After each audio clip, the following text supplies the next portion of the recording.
Nya. We need, and in this next session, I will also talk about preaching. Ya, dan sesi selanjutnya saya juga akan bicara mengenai berkhotbah.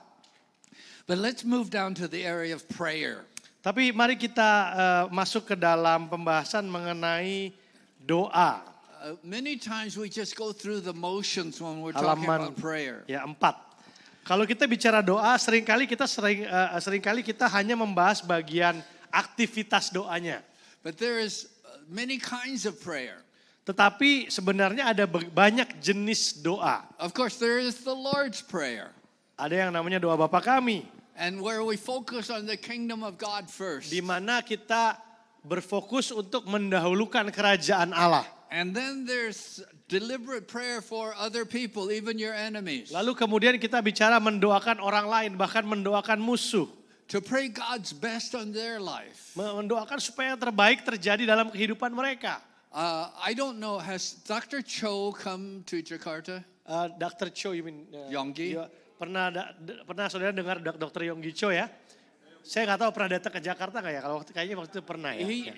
Has he talked to you about the tabernacle prayer? Saudara pernah dengar pengajaran beliau tentang doa tabernakel? Ya, doa kemah suci. Yeah, so you know where you just enjoy all the beauties of salvation. Ya, di mana saudara bisa menikmati keindahan dari rencana keselamatan Allah. And then there is time to confess your sin. Kemudian ada juga waktu di mana kita mengaku dosa-dosa kita. We need to watch our prayer life. Saudara-saudara, kita ini harus benar-benar waspada dengan kehidupan doa kita. When I was president of the seminary in the Philippines, Waktu saya masih menjadi rektor di EPTS, I got so busy. saya menjadi begitu sibuk. I was president, I was academic dean. Saya rektornya juga, dekan akademisnya juga. I was writing my book on spiritual gifts. Kemudian saya lagi nulis buku waktu itu mengenai karunia rohani. Which you have in Indonesian right here. Yang tadi teman-teman yang dari Sati juga pernah bilang pada saya bahwa di sana digunakan sebagai bahan. I was so busy, I said, God, I don't have time to pray. Saya begitu sibuk sampai saya bilang, Tuhan, saya ini kayaknya gak ada waktu untuk berdoa. Immediately God convicted me. Tapi kemudian Tuhan tegur saya dengan He said, if you're too busy to pray, you're too busy. kalau sampai kamu tuh terlalu sibuk, bahkan untuk berdoa berarti kamu emang terlalu sibuk.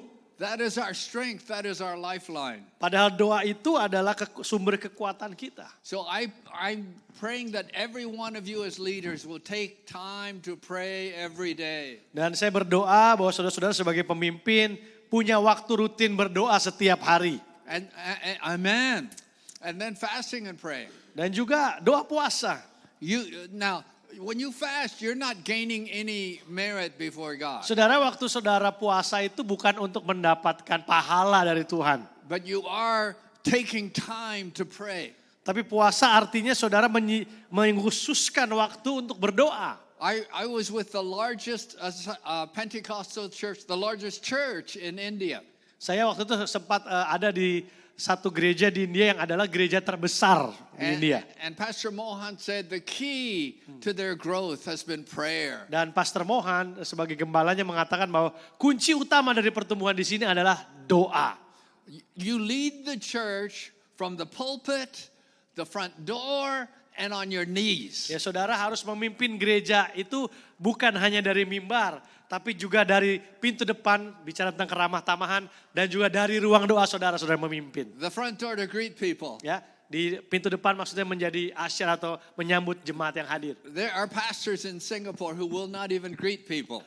Ada gembala-gembala di Singapura yang bahkan nggak mau nyapa jemaatnya loh saudara. But that's where you build relationships. Padahal itu adalah tempat di mana saudara membangun hubungan. But people will know if you are a praying leader. Dan orang jemaat juga harus tahu bahwa saudara adalah seorang pemimpin yang berdoa. When I first came to Grace Assembly, Ketika saya pertama kali memimpin Grace Assembly, out loud in front of the whole congregation, I said, God, if any program goes without full support of prayer, let it fail. Ini doa saya di depan semua jemaat. Tuhan, kalau ada satu program kami yang tidak didahului dengan doa, gagalkanlah program itu. Amen. Itu saya doakan. Amen. This is spiritual warfare. Karena kita sedang bicara peperangan rohani. And if we don't understand the spiritual nature of our work, we're missing it. Jadi kalau kita nggak paham bahwa ini bicara tentang sesuatu yang rohani, kita gagal sebenarnya. I want to talk about submission to the plan of God. Kemudian sekarang saya juga akan bicara mengenai ketundukan kepada rencana Allah. Here's the Apostle Paul. He's trying to follow God's leading. Ya, Rasul Paulus dia mencoba untuk taat kepada tuntunan Allah. He wants to go to Ephesus. Dia kepingin pergi ke Efesus. If you study Paul's life, you know all of his life. He wants to go to Ephesus. Kalau saudara belajar tentang kehidupan Paulus, saudara akan ngerti bahwa Paulus itu impiannya kepingin pergi ke Efesus. Ephesus is the fourth largest city of the Roman Empire. Karena Efesus pada waktu itu adalah kota terbesar keempat di Kekaisaran Roma. If he could form the base of his ministry from Ephesus, he could go north, south, east, and west. Kalau dia bisa membangun pusat pelayanannya di Efesus, maka dia bisa menggunakannya untuk menjangkau utara, selatan, timur, dan barat. But the Holy Spirit did not lead him, Tapi Roh Kudus tidak tuntun dia ke sana. did not allow him. Bahkan tidak diizinkan dia ke sana. I don't know why. Saya juga tidak tahu alasannya. But so he said, I want to go south towards Ephesus. Tapi Paulus sangat ingin pergi ke selatan, ke Efesus. Well, if the Spirit doesn't want me to go that way, maybe I go north. Tapi kata Paulus, kalau Roh Kudus tidak izinkan saya ke selatan, mungkin saya akan ke utara. Finally, he has a vision. Akhirnya dia mendapat A satu penglihatan. man from Macedonia. Seseorang dari Makedonia. Oh, how many of you like to see a Ya, vision? saudara senang ya terima penglihatan kan ya? Kita senang kalau doa dapat penglihatan. There is God's will. Wah, inilah kehendak Tuhan yang jelas. How wonderful. Ya, betapa luar biasanya. What happens when he goes to Macedonia? Apa yang terjadi waktu Paulus datang ke Makedonia? Sudah tahu? I'm convinced he never met the man he saw in the vision. Ya, saya yakin bahwa sebenarnya di Makedonia pun Paulus gak pernah akhirnya ketemu sama orang yang muncul di penglihatannya. Instead, he sees problem after problem after problem. Apa yang dia temukan di Makedonia? Masalah demi masalah demi masalah. See, Paul's strategy is always to find a Jewish Ya, synagogue. sudah tahu ya strategi pengkabaran Injil Paulus selalu datang ke sebuah kota dan menemukan komunitas orang Yahudi dulu di sebuah sinagog misalnya. If you have 10 men, you can form a Jewish synagogue. Ya, karena peraturan pada zaman itu adalah kalau ada 10 orang Yahudi di kota itu maka boleh punya sinagog. Sorry, Paul, no Jewish synagogue here. Jadi Paulus cari di mana ada sinagog. But, you know, there's a group of ladies down by the riverside. Dia nggak ketemu sama sinagog, dia ketemunya sama sekumpulan ibu-ibu lagi nongkrong di pinggir sungai. Now, you have to understand Paul's Jewish background. Dan tolong dipahami tentang latar belakang Paulus yang adalah orang Yahudi ini loh. Pharisees had a prayer. Ya, orang Farisi itu punya perkataan doa begini. Thank God I'm not a sinner, I'm not a Gentile, and I'm not a woman. Ya, orang Farisi itu doanya gini, Tuhan, aku bersyukur aku dilahirkan bukan orang kafir, ya, bukan orang berdosa dan bukan wanita. In Gitu. fact, the Pharisees said, the less you say to the woman, the better. Ya, bahkan orang Farisi itu kalau bisa nggak usah ngomong sama perempuan, itu yang paling bagus. But he suddenly discovers that women can be the most powerful force in the Christian church. Tapi ternyata Paulus menemukan bahwa salah satu kekuatan paling dahsyat di gereja adalah wanita. Hallelujah, Hallelujah. hallelujah, hallelujah, hallelujah. So that all of Macedonia came to know the love of Jesus Christ. Akhirnya diawali oleh sekelompok wanita inilah satu Makedonia terima Injil Tuhan Yesus Kristus. Hallelujah, hallelujah, hallelujah. And then secondly, he meets a demon-possessed slave girl. Lalu yang kedua, dia ketemu dengan seorang gadis yang dirasuk oleh roh jahat. Now, I have taught church growth, Ya, saudara-saudara, Pak David ini juga adalah seorang dosen pertumbuhan gereja. but I've never taught my students, go find somebody who is demon-possessed to follow you Ya. around. Jadi, tapi saya nggak pernah ngajarin mahasiswa saya kalau mau ngerintis gereja, cari gadis yang kerasukan setan. Dari situ kau akan bisa merintis gereja. Nggak pernah saya ngajar begitu. You don't need that kind of publicity. Ya, nggak perlu promosi yang kayak begitu tuh nggak perlu. She followed Paul around. Karena- These men are of God. Ya, karena apa? Gadis yang dirasuk setan ini ngikutin Paulus kemana-mana dan bilang, ini hamba Allah, ini hamba Allah. Finally, he cast the demon out. Akhirnya dia usir roh jahatnya. The third thing, he gets thrown into prison. Yang ketiga, dia masuk penjara. You know, I identify with Paul right here. Ya. Di titik ini saya bisa ngerti, saya bisa merasakan apa yang Paulus At rasakan. midnight, he sings and an earthquake takes place. Ya, lalu sudah tahu ceritanya, di tengah malam dia menyanyikan puji-pujian, lalu gempa bumi. When I sing, an earthquake Ya. takes place. Kalau Pak David nyanyi juga gempa bumi, tapi beda gempa buminya ya, karena fals suaranya maksudnya. You know, God works in amazing ways. Tapi cara Allah kerja itu luar biasa ya saudara ya.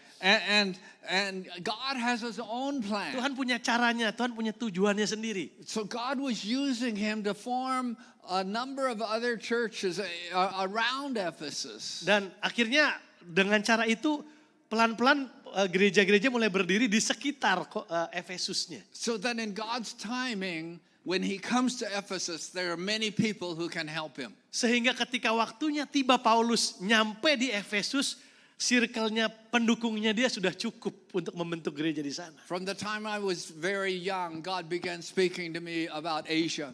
Ya, dari waktu saya kecil, Pak David lahir di Amerika, Tuhan sudah bicara mengenai Asia. And then I began pastoring a Chinese church in San Francisco. Lalu saya mulai mengembalakan sebuah gereja Chinese di San Francisco. I wanted to come to Asia. Saya kepingin datang ke Asia. And God said, Canada. Tapi Tuhan bilang dalam hati saya, And I said, Kanada, wait bukan a Asia. minute, Lord. Tuhan, Asia is this way. Kan Canada is this way. Asianya ke bawah, kalau Kanada malah ke atas Tuhan. Kok lain nih Tuhan? And then after 10 or 11 years in Canada, I said, God, is it time to come to Asia? Sudah akhirnya benar ke Kanada, melayani 10 tahun di sana. Saya bilang, apakah Tuhan, apakah ini waktunya saya ke Asia? So I called the missions department of the Assemblies of God. Ingat cerita tadi pagi, saya telepon badan misi Gereja Sidang Jemaat Allah di Amerika, di Kanada, sorry. And I said to him, I'm Chinese, I would like to go to Hong Kong or Singapore. Dan saya bilang sama badan misi, Pak, saya ini orang Chinese loh sebenarnya, walaupun saya lahir di Amerika. Saya kepingin menjadi utusan misi kalau nggak di Hong Kong, di Singapura. And he says, oh, we're so thankful for you. Lalu mereka bilang, aduh puji Tuhan Pak, bersyukur buat panggilan Tuhan. We want you to fulfill your calling. Kami mau Bapak menggenapi panggilan Tuhan buat diri Bapak. Philippines. Tapi ke Filipina aja ya. Diutusnya malah ke Filipina. I thought maybe he's getting a little old. Ya, saya pikir mungkin ini pemimpin kami di sana mungkin Maybe- agak-agak pikun karena udah tua gitu ya. Dia nggak tahu bedanya Filipina, Hong Kong dan Singapura. Maybe he didn't hear me. Atau mungkin kan pendengarannya kurang dan dia kurang jelas dengar saya. So I said it again. Saya ulang lagi Pak. I'd love to be in Singapore Saya or Hong kepinginnya Kong. ke Singapura atau Hong Kong. Yes, I Ya, understand. baik. Ya, dia bilang oke, baik. Philippines. Filipina. I decided, okay, I will submit to what the Lord might be trying to do. Tapi kemudian saya putuskan dalam hati saya akan tunduk kepada kehendak Allah.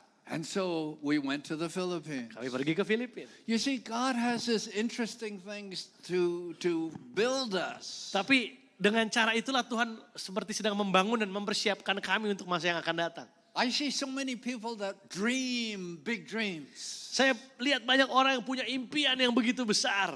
I was in the Philippines in the seminary. Satu kali waktu saya masih mengajar di seminari di Filipina. I said, as academic dean, I said to one of the students, what do you want to do when you graduate? Saya tanya sebagai dekan akademi, saya tanya sama salah satu mahasiswa, nanti kalau sudah lulus kamu mau jadi apa? He said, I want to become the academic dean of the school. Lalu dia bilang, saya mau gantiin bapak jadi dekan akademis di sini.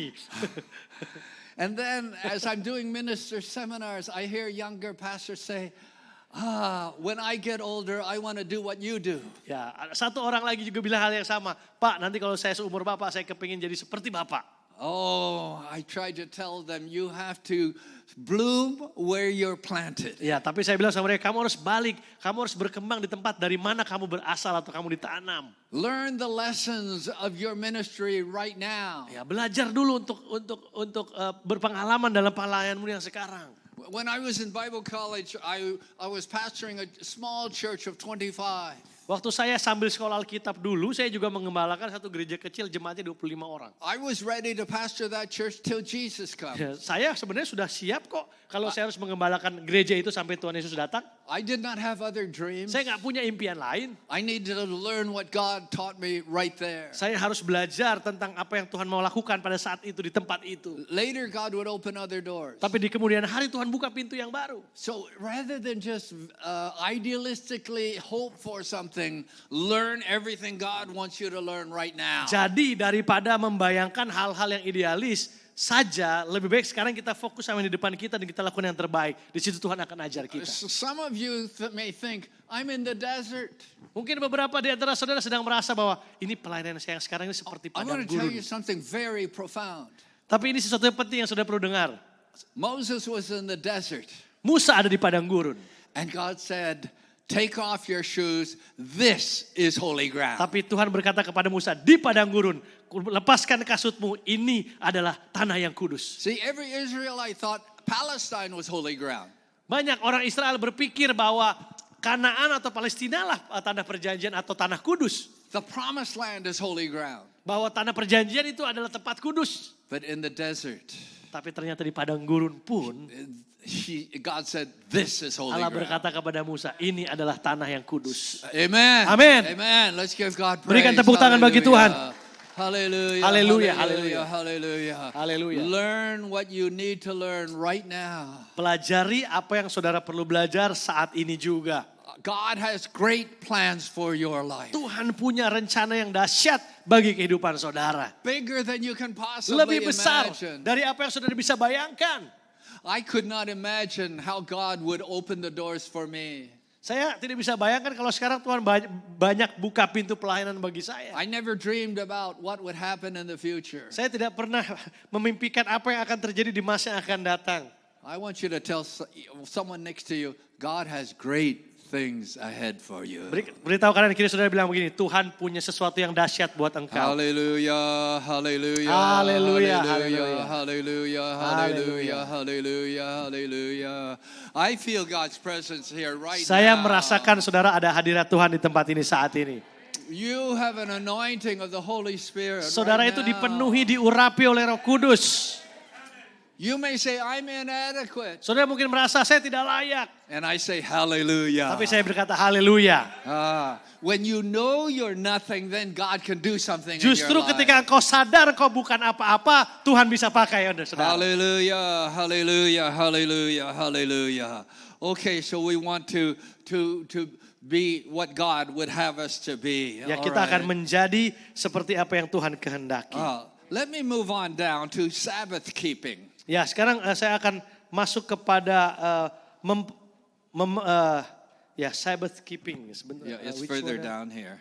Celebration. After giving, after celebration, after giving. Oke, sekarang kita ada di halaman 5 memelihara hari Sabat. Okay. Now, Jesus said something that will change your life. Nah, Yesus mengatakan sesuatu yang akan mengubah hidup saudara. He said the Sabbath was made for man, not man for the Sabbath. Bukankah Yesus berkata hari Sabat adalah untuk manusia, bukan manusia untuk hari Sabat. In the busyness of your ministry, you need to take time to rest. Di tengah-tengah kesibukan pelayananmu, engkau harus punya waktu beristirahat.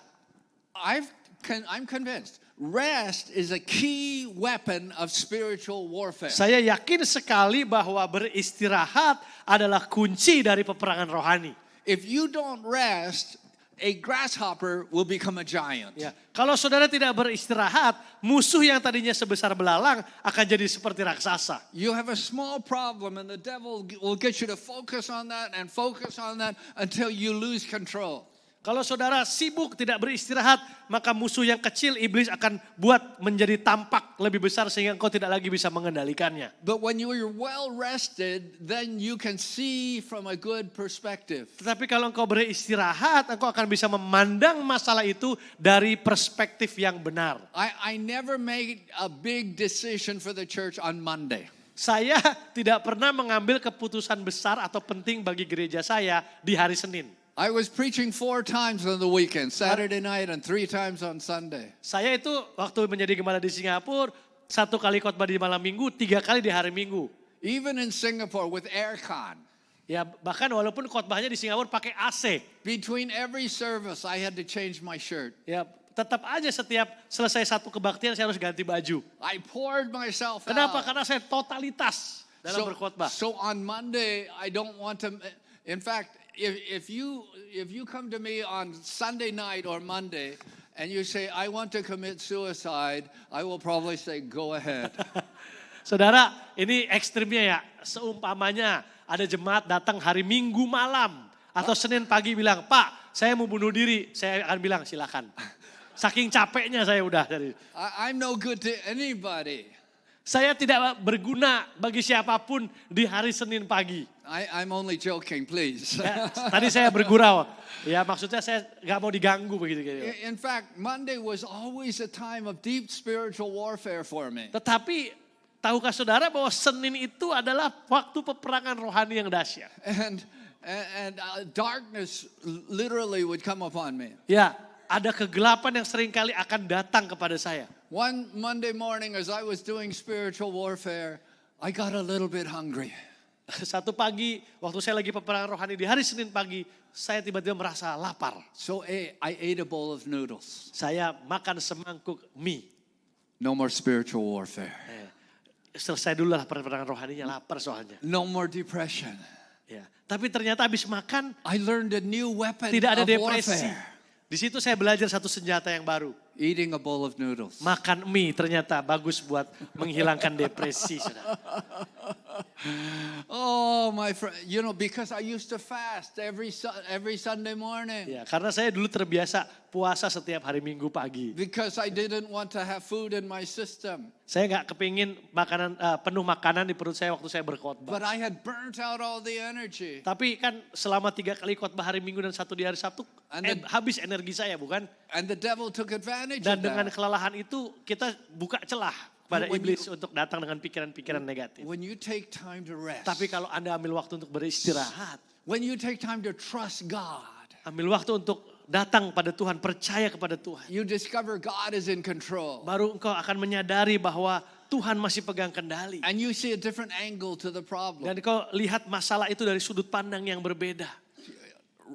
Rest, I say to pastors often, the more you give control to God, the more you are in control.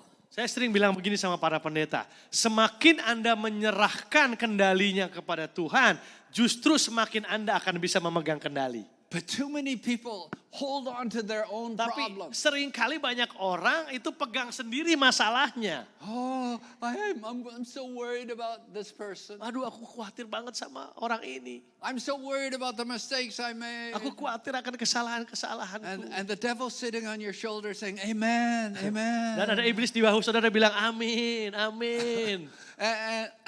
And the more you think about it, the worse it gets. Dan semakin kamu khawatirkan, semakin parah masalahnya. Oh, but to give it over to Jesus. Mari sudah serahkanlah kepada Yesus. Because God wants to continue to use you mightily for Karena His Tuhan mau glory. terus memakai saudara dengan dahsyat. Hallelujah. Hallelujah. Hallelujah. Hallelujah. Hallelujah. You see, you need to keep doing these spiritual disciplines. Nah ini adalah dari tadi yang saya jelaskan disiplin rohani yang saudara harus terus lakukan. It's like someone practicing the piano. Sama seperti orang yang sedang berlatih main piano. It may seem like a lot of work. Sepertinya banyak sekali yang harus dilatih. But the more you practice, the more freedom you have. Tapi bukankah dengan banyak berlatih semakin mengalir atau semakin bebas The more kita bermain? you take care of your soul, then the freer you are in the Lord. Semakin Anda memelihara jiwa Anda, semakin Anda merdeka di hadapan Tuhan. When we realize how much we need each other. Ketika kita menyadari betapa kita ini saling membutuhkan And satu sama lain. we want to build each other up. Dan kita ingin saling membangun. The more God is going to use us. Maka semakin Allah akan memakai kita. You know, when I first graduated from Bible college, Waktu saya baru lulus sekolah Alkitab, I thought, God, you're so fortunate to have me. ya, saya pikir gini, Tuhan, untung sekali ya Tuhan punya kamu punya orang seperti You are saya. a wise God. Tuhan tuh Tuhan yang begitu bijaksana memilih saya ya. I have a bachelor's degree. Oh sekarang aku sarjana nih Tuhan. And I love you. Dan aku mengasihi engkau. But God began teaching me something. Tapi Tuhan terus ngajarin saya. We went to San Francisco. Kami berangkat ke San Francisco. And I nearly got turned upside down. Dan dunia saya seperti diputar balik. With all the evil and sin in the city. Dengan melihat betapa jahatnya, betapa gelapnya kota itu. God taught me something. Tuhan ajar saya sesuatu. We had prayer with our young people after a Friday night service. Setiap kali habis ibadah hari Jumat malam kami ada doa bersama anak muda And kami. so as a very spiritual pastor, I would watch and pray. Ya, karena saya ini gembala yang begitu rohani, jadi kalau lagi doa saya nggak merem. And Saya berdoa dan berjaga-jaga. I saw one of our weak girls who are very weak spiritually. Saya lihat ada satu orang gadis ini rohaninya kayaknya lemah sekali nih. She was struggling with her faith. Dia sedang bergumul dengan imannya. Her friends were outside wanting her to run the streets of San Francisco and do all kinds of things. Teman-temannya udah tunggu di luar gereja untuk dia kabur dan melakukan hal-hal yang sembarangan atau hal-hal yang tidak baik di kota itu. So on the one hand she wants to pray. Jadi di satu sisi dia kepingin tetap berdoa. On the other hand she wants to run with her Di friends. sisi lain dia pengen cepet-cepet kabur sama teman-temannya. And God said to me, David, you need her to pray for you. Tapi Tuhan bilang begini, David, kamu harus minta gadis itu doain kamu. I argued with God. Saya berdebat dengan Tuhan. I am the spiritual Tuhan, pastor. saya kan gembalanya, saya yang rohani kan saya Tuhan. I graduated from Bible Yang college. sarjana Alkitab kan saya Tuhan. She is the weak, struggling Christian. Yang lagi lemah imannya kan dia Tuhan. She needs my prayer. Dia yang harusnya saya doakan, bukan sebaliknya dong Tuhan. Right, Lord? Ya enggak Tuhan, ya enggak? God didn't say a word. Tuhan tidak jawab. So after 5 minutes, I Setelah 5 walked over menit to her. saya datangi gadis itu. I said, Saya bilang, Wendy, God told me, Wendy, I Tuhan need your bilang, prayers. saya butuh doa kamu. She was so shocked. Her mouth fell wide open. Dia kaget, mulutnya menganga. I think it would never close again. Kayaknya gak akan ketutup lagi saudara. She reached her skinny arm out to her pastor. Dia arahkan tangan dia yang kurus itu ke tangan gembalanya. Ke kepala gembalanya. Tears came down her face. Air mata mengalir. She began to speak in tongues for the first time in her life. Pertama kalinya dia bisa bahasa roh saudara. Hallelujah. Hallelujah. Hallelujah. Hallelujah. I tell you that story because she's still serving God today. Kenapa saya ceritakan ini? Karena sampai hari ini Wendy masih melayani Tuhan. Hallelujah. Hallelujah. Hallelujah. Hallelujah. You see, in this great fellowship that we have, we all need each other. Saudara, dalam persekutuan besar ini kita semua saling membutuhkan. Those of you who pastor on one side of Jakarta need the ones who pastor on another side of Jakarta. Saudara yang menggembalakan di sebuah sudut Jakarta juga membutuhkan pendeta lain yang melayani di sudut yang lain di Jakarta ini. Strong Christians need weak Christians. Orang Kristen yang merasa kuat perlu orang Kristen yang lemah. Weak Christians need strong Orang Kristen yang lemah Christians. perlu orang Kristen yang kuat. Together we're going to win this battle. Bersama-sama kita akan memenangkan pertempuran ini. Hallelujah. Hallelujah. Hallelujah. Hallelujah. Hallelujah. Hallelujah. Hallelujah. Hallelujah. Okay, I want to talk to you about section 3, preaching for discipleship. Baik, sesi ketiga yang sudah tunggu-tunggu. Berkhotbah untuk pemuritan. You see, many preachers on Saturday night say, what shall I preach on Sunday? Banyak gembala malam minggu masih bingung. Besok gua khotbah apa lagi ya? I'm not going to ask you to raise your hand. Saya nggak minta saudara angkat tangan kalau saudara pernah masa kayak gini ya. Jangan angkat tangan. Because some of you might be guilty. Karena banyak yang pasti punya dosa yang sama. Do you, in discipleship, you need to plan a preaching calendar for the year. Dalam konsep berkhotbah untuk pemuritan, saudara harus punya kalender khotbah untuk sepanjang tahun.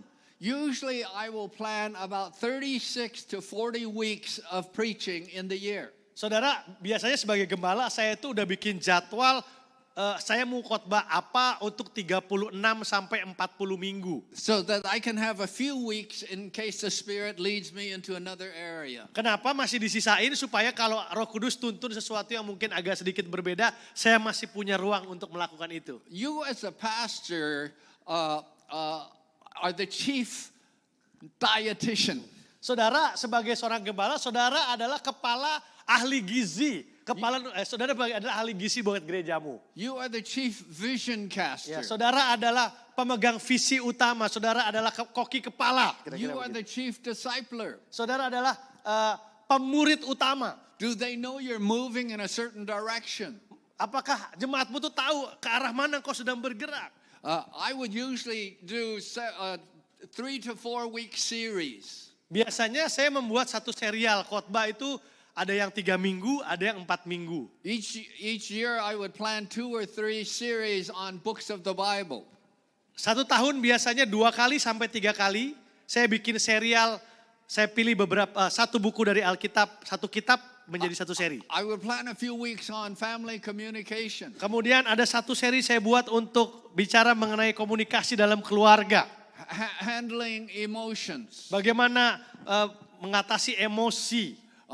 What happens when you go through trials. Lalu apa yang terjadi kalau engkau sedang mengalami ujian dan pencobaan. So you begin to say, what does my congregation need? Jadi yang saudara renungkan dan doakan adalah apa kira-kira kebutuhan jemaatku. You have to understand your congregation because each congregation is different. Saudara harus memahami dan mengenali situasi jemaat Anda karena tiap gereja itu berbeda. And the way they hear things is different. Dan cara mereka mendengar sesuatu juga kan berbeda ya.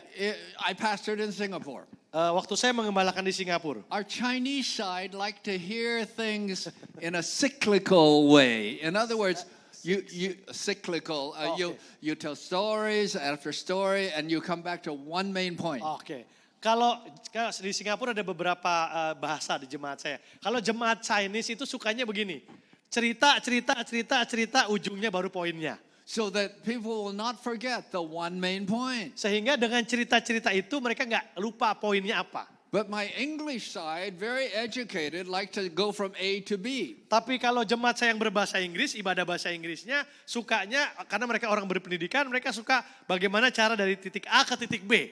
They like to see the logic of it. Mereka mau sisi logikanya di mana. So I prepared sermon outlines and handed it out to everybody. Jadi kalau ibadah bahasa Inggris saya print outline khotbah saya bagikan ke jemaat. Some people saved all my outlines and it became a major book. Ternyata ada jemaat yang nyimpen ringkasan khotbah saya itu jadi satu buku.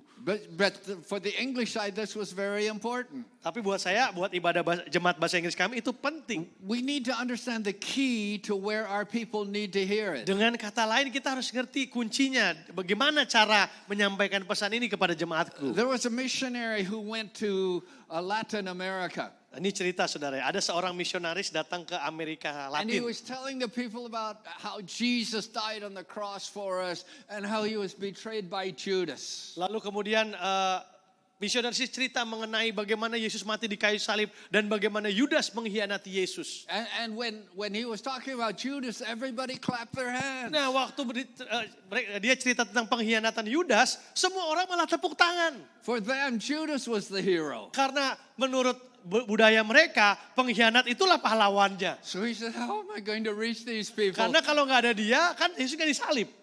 Jesus should be the hero, not Judas. Nah itu cara mereka berpikir seperti itu. Jadi misionaris bingung, lah saya kan mau khotbah Yesus, kenapa jadi Yudas yang mereka kata?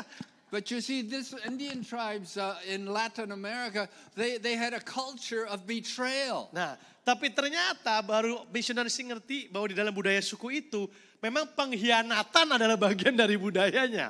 One tribe they would always fight each other. Mereka akan sesama suku tuh cari cara gimana saling mengkhianati, saling menipu dan menangkan peperangan. And then they would have a peace treaty. Lalu pura-pura damai misalnya ya, lagi perang terus pura-pura damai. And while they're having the peace Dan treaty, waktu lagi berdamai bersama-sama, the other side will come and attack. yang satunya akan nyerang. Ternyata tadi cuma pura-pura damainya. Nah, maka yang menang pahlawannya. And they form another peace treaty. Lalu pura-pura lagi berdamai dengan suku lain lagi. And while they're doing that, this side attacks. Tiba-tiba yang satu nyerang. So who can be the smartest one to betray the other side? Jadi pahlawannya adalah siapa yang paling jago berkhianat. So one day chief got so tired of this. Dan satu kali satu kepala suku ini dia capek dengan semua peperangan ini. He had a son. Dia punya seorang anak He lined up laki-laki. all his elders on one side. Dia bariskan para penatua suku di satu sisi, The other side lined up their elders. lalu suku yang berperang dengan mereka juga berbaris penatua sukunya di sebelah sana. And he put a child in the arms of his elders, and they gave it to each elder. Lalu anak ini dioper-oper ya dari satu penatua ke penatua yang lain. And then it went to the other tribe. Sampai ke suku yang satunya lagi juga dioper-oper. Until the other chief got the child to raise that child in his home. Sampai kemudian kepala suku yang sebelah yang harus membesarkan anak itu menjadi anaknya sendiri. So this became the peace child. Inilah disebut sebagai anak perdamaian. And the missionary said, that's the key. Nah baru karena ngerti budaya ini, baru misionaris ngerti inilah cara menjelaskannya. Jesus became the peace child Yesus for us. adalah anak perdamaian kita, dia bilang begitu. Hallelujah. Baru ngerti semuanya. Hallelujah. Hallelujah. Hallelujah. So do you see the missionary understood the key point to unlock that culture? Nah, si misionaris ini berhasil karena dia tahu kunci untuk membuka budaya dari suku ini. We have a big problem around the world today. Nah, hari ini di seluruh dunia kita punya masalah yang besar. And it's a bigger problem for us older people. Dan buat kita yang orang tua, masalahnya jadi jauh lebih besar. I'm praying some of you younger leaders will understand what I'm about to say. Saya berdoa supaya para pemimpin yang masih muda ini akan ngerti apa yang saya mau coba sampaikan. We are losing the younger generation. Kita ini sedang kehilangan generasi muda, Bapak Ibu.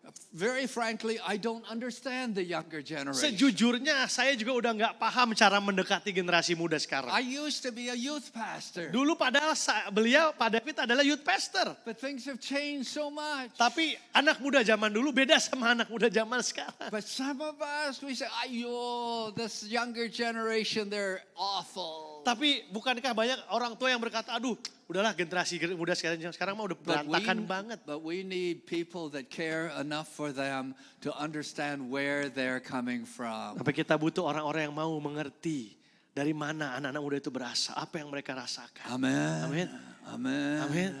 We need to be serious. In America, in Asia, we're losing the Ya, younger di Amerika, di generation. Asia kita sedang kehilangan generasi muda. We don't like their music. Kita nggak suka musik mereka. We don't like all the movies they see. Kita nggak suka film-film yang mereka tonton. We don't like their language. Kita nggak suka gaya bahasa mereka. Sometimes we don't even understand what they're saying. Kadang-kadang kita malah nggak ngerti mereka ini ngomong apa sih. They are speaking Indonesian like we never knew about. Bahasa Indonesia mereka itu tidak seperti bahasa Indonesia yang kita kenal. Do we have people that can be incarnate in their culture so that you know the keys that can unlock the Tapi door? pertanyaannya apakah kita punya satu orang yang mau berinkarnasi ke dalam generasi muda ini dan bisa membuka kunci dari kebutuhan mereka. Do they still need Jesus? Pertanyaannya adalah apakah anak muda masih butuh Yesus? Do they still need the hope that Jesus Apakah anak provides? muda masih butuh pengharapan di dalam Yesus? Masih. Or maybe there's an older generation. Atau mungkin di sisi lain ada generasi yang sudah tua. I have a good Chinese pastor friend in Hawaii. Saya punya seorang teman di Hawaii. Dia adalah seorang pendeta di gereja Chinese. And he tried everything to reach his mother and father. Mother and father. Yeah, they were not Christian. He tried everything. Pendeta ini sudah coba segala cara untuk memenangkan orang tuanya yang bukan Kristen.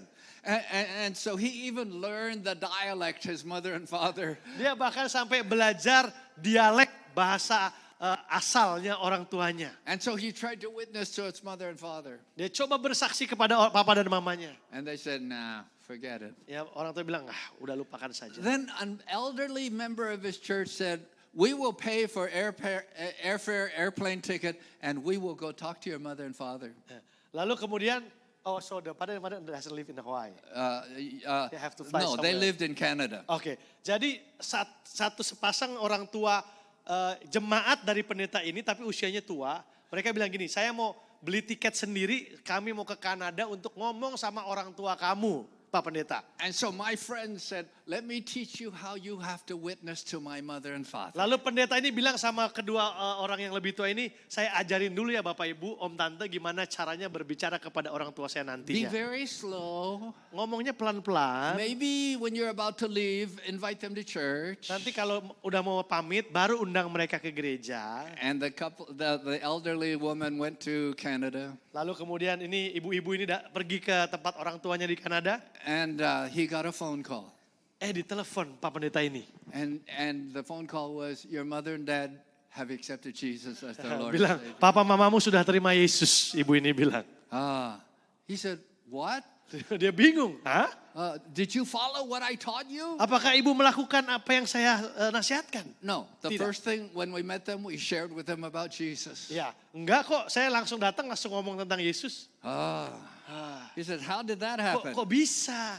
Saya aja susah banget. So he came back to his mother and father and said, I witnessed you all these years and you never listened to Lalu me. dia balik ke papa mamanya bilang, Pak, Ma, kenapa? Selama ini saya sudah bersaksi kok kalian nggak mau dengar. And the father and mother said, you're too young to talk to me. Lalu orang tua bilang, kamu masih anak kecil. You Tahu don't know- apa kamu ngomong sama You papa don't know mama? anything. Kamu belum punya pengalaman, kamu nggak ngerti apa-apa. But this elderly Tapi ibu-ibu lady, ini datang, mereka seumuran sama kami. she knows. Dia punya pengalaman. So we Makanya became Christian. kami jadi orang Kristen sekarang. So everybody has a key. Saudara, setiap orang tuh ada kunci yang harus dibuka. And we need to begin to understand how to reach them. Dan kita harus pikirkan bagaimana cara menjangkau mereka. We don't just use the same method with Jadi everybody. nggak boleh metode yang sama dipakai untuk semua orang. So we need to say, God, how do we reach these people? Kita harus doa, Tuhan gimana caranya kami bisa menjangkau kelompok Okay. orang ini. So you need, as the chief dietitian, to provide the right nourishment for your people. Ya, seorang koki kepala harus tahu pola makan sehat apa yang jemaatnya perlu punya. Just like those of you who do the cooking in your home, you say, today we'll have this nourishing food, tomorrow we'll have this food. Sama dong kayak ibu-ibu yang masak buat keluarga di rumah kan, sudah tahu ini makanan sehat untuk hari ini, besok akan masak apa, sudah ada perencanaan. That's why just preparing on late Saturday night will never do. Nggak bisa baru mau besok khotbah malamnya baru disiapin. We have to see how to lay the foundation. Kita harus tahu bagaimana caranya membangun pondasi, Then how to build the structure. bagaimana cara membangun struktur di atasnya, How to put furniture in the building. gimana caranya menyusun furniture di dalam bangunan itu misalnya. Every sermon I preach, I believe should be the most important thing they can hear that week. Saudara, setiap khotbah yang saya sampaikan, saya percaya bahwa itu adalah hal paling penting yang jemaat saya harus dengar bagi kehidupan mereka di minggu tersebut. Do you know we live in a different world? Saudara tahu bahwa kita sekarang hidup di dunia yang berbeda. When I graduated from high school, that was way long time ago. Saya lulus SMA udah mungkin berpuluh-puluh tahun lalu. They said all knowledge will double in 7 years. Pada saat itu katanya begini, semua pengetahuan akan berlipat ganda dalam waktu 7 tahun. When I graduated from college, they said all knowledge will double in 5 years. Tapi waktu saya lulus SMA, orang bilang bahwa pengetahuan akan berlipat ganda dalam waktu hanya 5 tahun. That was in 1965. Rumus itu hanya berlaku di tahun 1965. Today, Hari ini, when people come to church, waktu orang datang ke gereja, they have iPhones, mereka punya they have iPhone, iPads, mereka punya iPad, they're checking you out all the time. mereka bisa mengecek keabsahan khotbah saudara setiap waktu.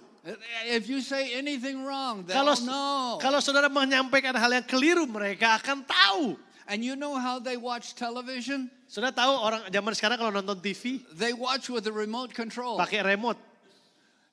I give you 5 seconds. Ya.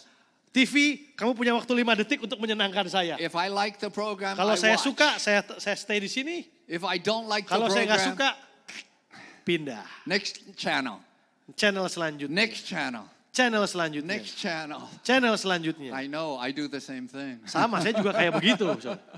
But you see, if you don't reach them within the first 5 minutes, you lost them. Artinya dalam khotbah kita, kalau dalam 5 menit pertama kita nggak bisa mengambil perhatian mereka, kita akan kehilangan mereka sepanjang sesi khotbah. Amen. Amin. Amen. Are you understanding what Saudara I'm mengerti saying? maksud saya? You know, one time a pastor told me, when I have a guest preacher, I have to give him so much money. Satu kali seorang pendeta bilang sama saya ini kalau ngundang pendeta pembicara tamu, And he said, harus PK-nya besar. my sermons are not worth that much.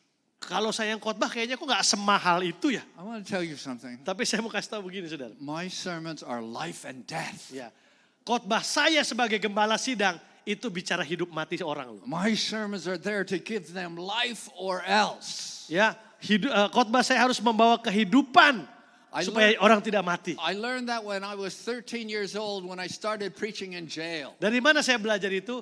Waktu saya khotbah di penjara umur 13 tahun setiap minggunya. You can't fake it with prisoners. Saudara, kalau sama narapidana tuh nggak bisa dipermanis, nggak bisa, harus to the point.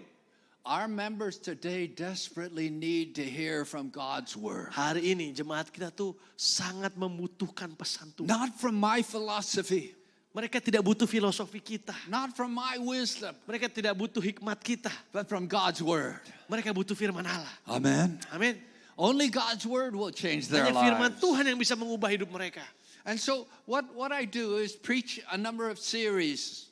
Jadi cara saya berkhotbah adalah dengan menggunakan serial khotbah. And now each of those series like Book of James or Ephesians. Ya, beberapa dari seri itu misalnya serial kitab dalam Alkitab. Misalnya seri pengajaran kitab Yakobus atau But- seri pengajaran kitab Yohanes. Even though I'm preaching a series, each sermon should be strong standalone. It can be the only sermon they will ever hear, and it's got to be important for them.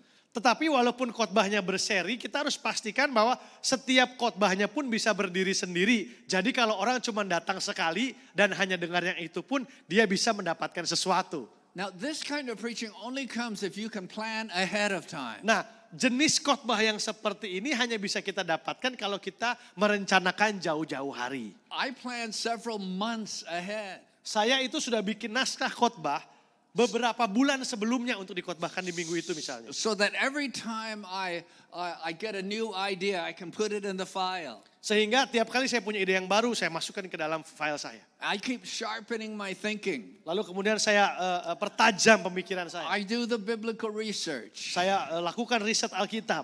I begin listening to my people's needs. Saya mulai mendengarkan apa yang menjadi kebutuhan jemaat saya. In fact, I don't have it in Indonesian. I run every one of my Sunday sermons through 100 questions. Saya setiap kali membuat sebuah khotbah ada 100 pertanyaan yang saya harus jawab. Has it changed my life? Misalnya contoh, apakah poin ini akan mengubahkan hidup saya sendiri? Will it change their life? Apakah khotbah ini akan mengubahkan hidup mereka? Will they feel this is the most important thing Apakah they can hear all apakah week? khotbah ini akan menjadi sesuatu yang paling penting buat hidup mereka minggu depan? Have I prayed every thought through? Sudahkah saya mendoakan setiap poin yang akan dikhotbahkan? Will it reach the non-Christian? Apakah khotbah ini juga akan bisa diterima oleh yang non-Kristen? Will it help the new Christian? Apakah khotbah ini akan membantu orang Kristen yang baru bertobat? Will the very mature Christian know what I'm doing with Scripture? Tetapi apakah orang Kristen yang sudah dewasa pun akan ngerti cara saya menafsir Alkitab? Do you understand the urgency of preaching? Ya, saudara harus mengerti bahwa betapa urgentnya berkhotbah. They need to hear from God every time they come. Setiap kali mereka datang, mereka harus mendengar dari Allah. Amen. Amin. Amen. Amen. That takes a lot of work, right? Ini butuh kerja keras, bukan? Now, fortunately, when I was pastoring, I have a big staff. Ya, buat saya puji Tuhannya waktu saya menjadi gembala, staf saya banyak. My wife said Grace Assembly made me a lazy man. Ya, ibu suka bilang gini, gara-gara Grace Assembly, Pak David tuh jadi males. Because I had a staff who could do everything. Karena untuk hal yang lain staf saya kerjain semua. So I could focus on preaching. Saya cuma fokusnya khotbah. I spend 15 to 20 hours per week on my Sunday sermon. Saudara, saya itu mengkhususkan waktu 15 sampai 20 jam per minggu hanya untuk siapkan khotbah. I know you're all busy. Ya, tapi saya tahu bahwa saudara mungkin lebih sibuk dari saya. And you have to do everything. Saudara harus lakuin semuanya sendiri. So I don't expect you to take 15 to 20 hours. Jadi saya nggak menyuruh saudara juga untuk nyiapin khotbah itu 15 sampai 20 jam seminggu. But how important is your preaching? Tetapi saudara harus ngerti betapa pentingnya khotbah saudara. You will reach people on Sunday or whenever you worship more people than you will all week long. Ya, saudara tahu bahwa khotbahmu itu akan menjangkau atau didengar oleh lebih banyak orang daripada pelayananmu pribadi setiap hari di hari biasa. Can you plan at least 7 good hours? Mungkin saya sarankan miliki minimal 7 jam seminggu untuk mempersiapkan khotbah. Now, most pastors will do about 2 or 3 revisions. Dan biasanya banyak gembala itu 2 atau 3 kali revisi sebelum akhirnya dikhotbah. I do 15 to 20 revisions of my final Kalau sermon. saya revisi khotbah saya sendiri itu 15 sampai 20 kali. I'm even revising on Sunday morning.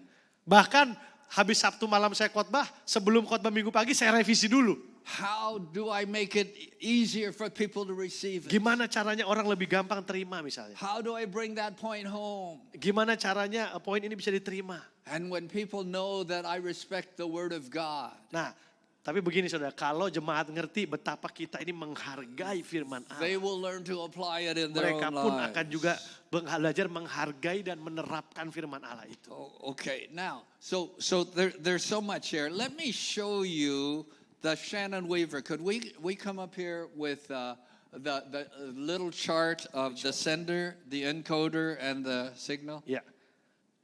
Ya saudara, kita akan bahas di sini. Which one is this Yeah, now? good. Down here at the bottom. Oke. Ini persiapan, ini adalah You have this chart in detail in your notes. sebentar ya. Saya mau lihat di punya. This Which one chart is right this here. now? Preaching for discipleship number 5 or after number 7. Is it there? Oke.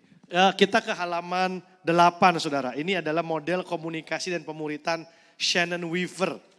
This is the nature of communication. Ini adalah ciri-ciri dari komunikasi yang baik. You see, whether it's television or radio, there are basically two signals that come across. Saudara, entahkah itu televisi atau radio, sebenarnya yang diseberangkan itu ada 2 sinyal.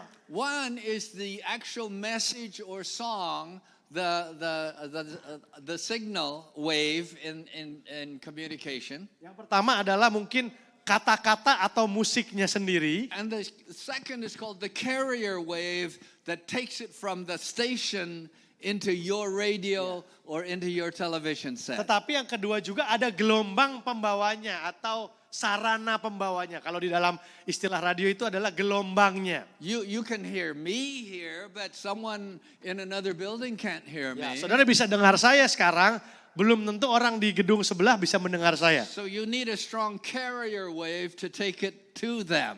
Supaya bisa dengar harus ada gelombang yang membawa pesan ini. I want you to understand where communication is. Saudara, saya mau saudara ngerti tentang So komunikasi. if you will look at your chart, you'll see first of all there's the sender. Yang paling pertama bagian kiri itu adalah siapa pengirim pesannya. That is you.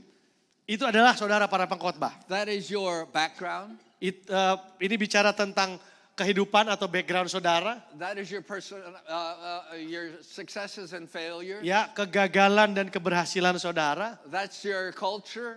Budaya yang saudara miliki. All of these things, you are part of your message. Ya, jadi begini saudara. Dirimu itu adalah bagian dari khotbahmu juga. In fact, understand, you are your message. Bahkan dirimu adalah si khotbah itu sendiri. You are not just standing here and giving a message. Saudara ini bukan cuma berdiri dan memberikan pesan. You are your message. Dirimu dan hidupmu itulah pesannya. Every sermon has a different personality. Setiap khotbah memang seharusnya punya kepribadian yang berbeda. And so I may do the sermon, but I need to say, what is this sermon trying to do? Ya, saya mungkin bisa mengkhotbahkan sebuah khotbah, tetapi saya juga harus bertanya, apa maksud dan tujuan dari khotbah ini? I must give birth to this sermon. Dan saya yang melahirkan khotbah ini. Now, man, you have to give birth. Ya, saudara juga harus melahirkan pesan itu. You may not give birth to a physical baby, Bapak-bapak mungkin nggak melahirkan secara fisik, but we all as preachers need to give birth to the sermon. tapi kita ini sebagai manusia harus melahirkan karya itu dalam bentuk khotbah. That takes time. Nah, itu butuh waktu. For a woman to have a baby is 9 or 10 months. Ya, kalau untuk ibu-ibu yang melahirkan butuh waktu 9 bulan. So when you finally get the final preparation, you need to be prepared to give birth and deliver your soul. Ya, jadi waktunya tiba, saudara harus punya kemampuan untuk melahirkan pesan itu. You preach every sermon like it's the last sermon of your life. Saudara harus berkhotbah seolah-olah itu adalah khotbah terakhir saudara. Amen. Amin. then your people will know how important baru your sermon jemaat is. bisa paham betapa pentingnya pesan Tuhan ini. So there's the sender and his personality, Jadi- his history, his maturity. Pengirim itu bicara tentang kehidupannya si pengkhotbah, sejarah kehidupannya, budayanya, kedewasaannya, pengalamannya. And how much research you have done. Juga risetnya, penelitian yang sudah dilakukan. And then you encode it. You use your words. Lalu kemudian ada namanya pengkodean atau cara kita menyampaikannya. Lah itu lewat kata-kata kita. You have your unique personality, so you will say it in your way. Jadi cara saudara menyampaikan pasti akan berbeda-beda atau unik satu sama lain. People will know if you love them, if you're relational. Orang akan tahu kalau saudara adalah seorang yang senang membangun hubungan. People will know if you are a man or woman of integrity. Orang akan tahu kalau saudara adalah orang berintegritas atau tidak. People will know what kind of character you have. Orang akan tahu karakter seperti apa yang saudara miliki. They'll forgive your mistakes. Mereka juga mungkin akan mengampuni kesalahan saudara. See, you are your message. Karena saudaralah khotbah itu sendiri. And then there's the signal. Lalu kemudian ada signalnya. All right. The signal is, do you have an anointing from God? Ya, signal bicara tentang pengurapan. Are you just giving a talk or have you prayed and prayed and prayed it through? Apakah saudara hanya sekedar berkhotbah menyampaikan kata-kata atau saudara sudah mendoakannya berulang-ulang? Anybody who knows me knows when I'm ready to preach, I am like this. Jemaat saya pasti kenal kalau mau khotbah Pak David gayanya begini nih. Get me up there, I want to preach. Lalu pengen cepat-cepat, buru-buru, ayo kita maju berkhotbah. Then is your sermon relevant to where they live today? Lalu kemudian apakah khotbah saudara relevan masuk dengan kehidupan mereka hari ini? I don't care how much theology you have studied. Tidak peduli seberapa banyak teologi yang saudara pelajari. I don't care how much you want to impress people with your great knowledge. Tidak peduli betapa engkau ingin membuat orang terkesan dengan pengetahuanmu yang banyak.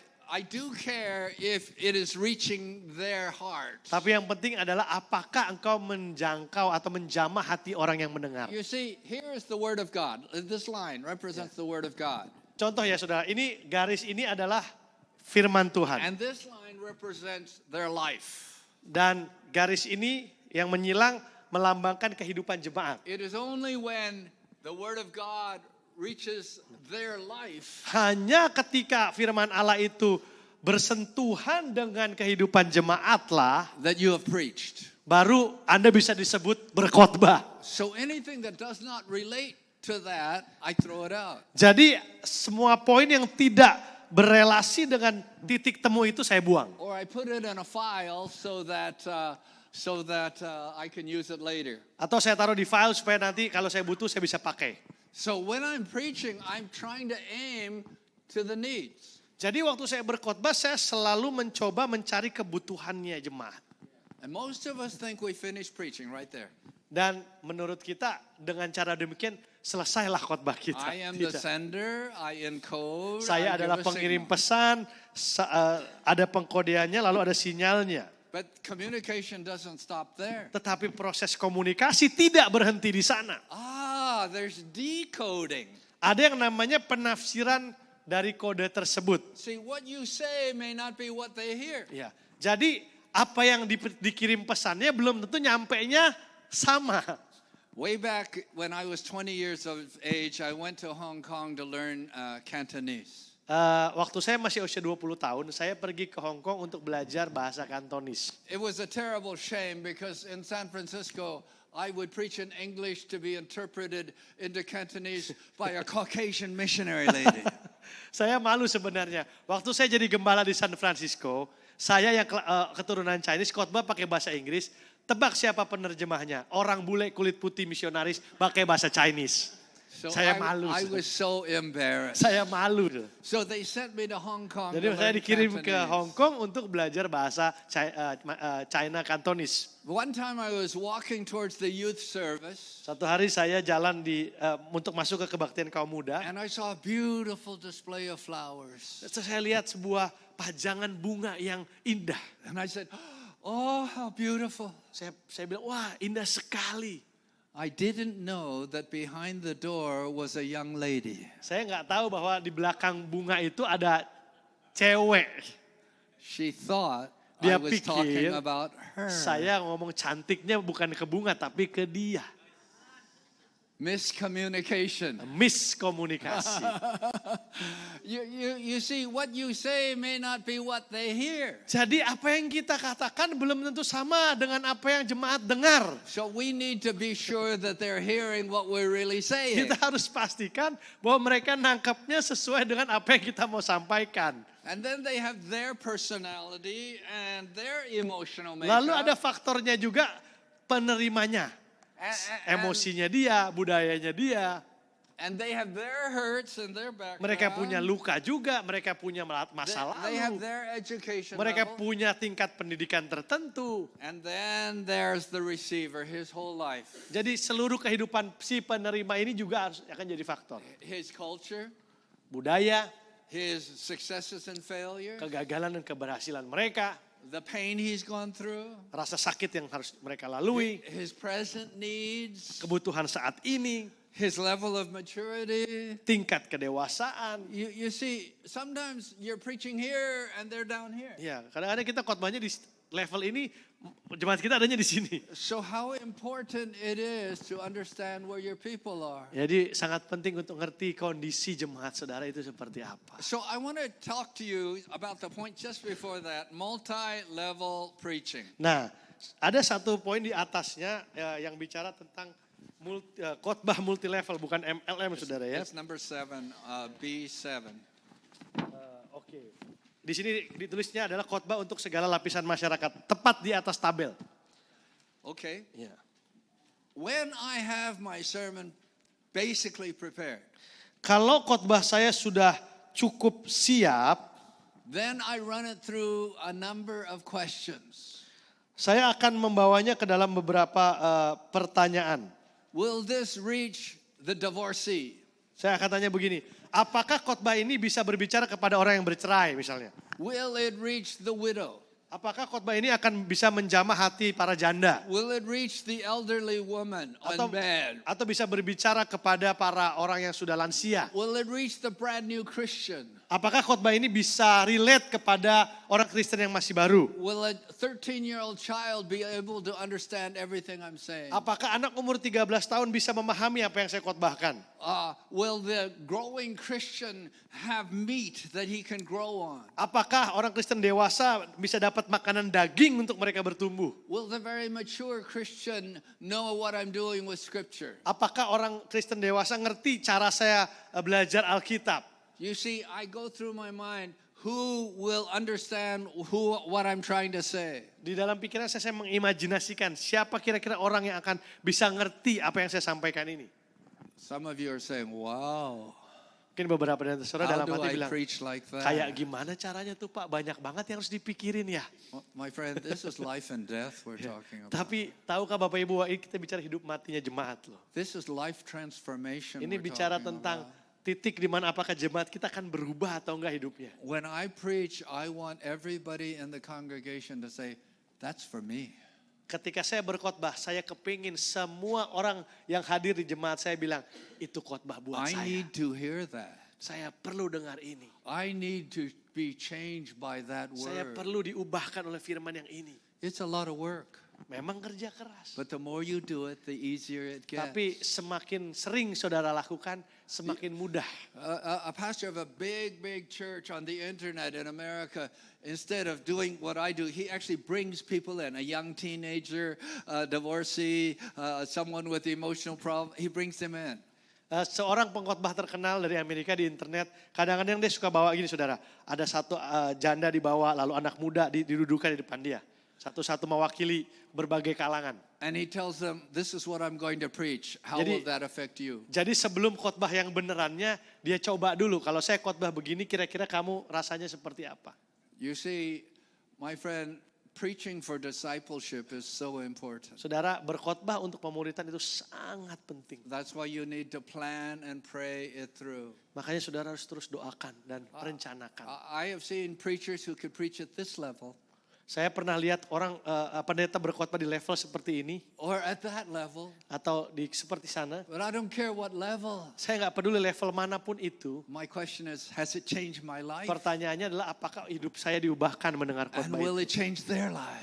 Apakah hidup orang lain yang mendengar khotbah saya juga diubah? Amen. Amin. Amen. Amen. Praise God. Praise Puji God. Tuhan, puji Let's Tuhan. take a 10-minute break. Mari kita ambil 10 menit break untuk ke toilet.